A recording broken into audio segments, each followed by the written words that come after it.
Colin, welcome to the program, and thanks as always for turning up and sharing your vast knowledge. And then we're going to get on to black grass. Tell us a wee bit about this black grass and what the issue is with it. Why is it so bad? Yeah, Mark, but black grass is one of the worst arable weeds in the world, basically. And if people are aware of what happens in Europe and certainly in England and in France, it's just a weed that a prolific seeder.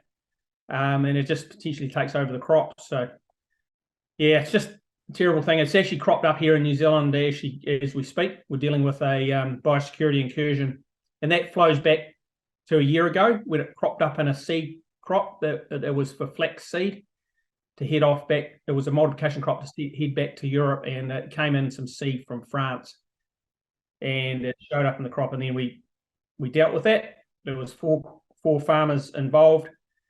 But there was a sister line that was supposed to be monitored. We're just working through investigating how that all came about, but we're questioning the processes, how that eventuated with the seed company and with MPI. So there's a full thorough investigation going on, but some of those crops actually turned out to be contaminated with blackgrass as well, and it showed up this year in a following wheat crop.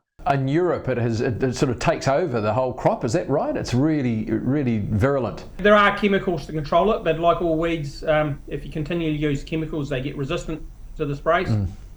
And that's sort of what's happened in Europe. And it's a real battle. There is techniques and different management regimes to try and deal with it, but it's really complicated. It affects costs and all that sort of stuff, and affects yield, so it's just a terrible thing to have.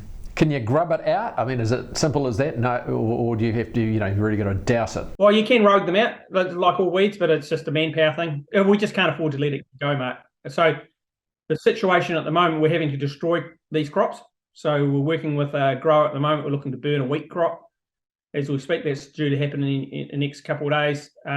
There's some, and I mean flax crops or linseed crops. It's the same family. We've destroyed about 3 crops there as well. That's been windrowed, baled and wrapped up, and it looked to be burnt the bales too. So it all gets very costly to deal with, but the worst thing is if it gets away on us. Just terrible. The other thing we wanted to talk about, of course, was what's happening in the North Island. The weather's been perfect in the south, but the north has been just a disaster. How are you feeling for your colleagues there? I'm really feeling for the growers in the North Island. So in arable, we're looking after the maize crops and obviously the other seed crops that are grown in the North Island. There's areas of wheat and some small seeds in the Wairarapa, obviously through the Hawke's Bay, and obviously up in the East Coast, there's maize crops in Bay of Plenty, Waikato, Northland. There's maize crops there that have been absolutely decimated. It was tough for a start before Cyclone Gabriel come along. And then we've been hammered. The growers have been hammered again.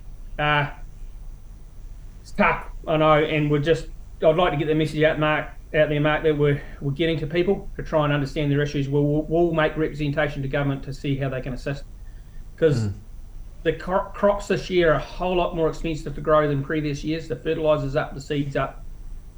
The sprays are up. It's just, I'm really concerned how we're going to get these growers through so they can come back out the other side and grow crops again.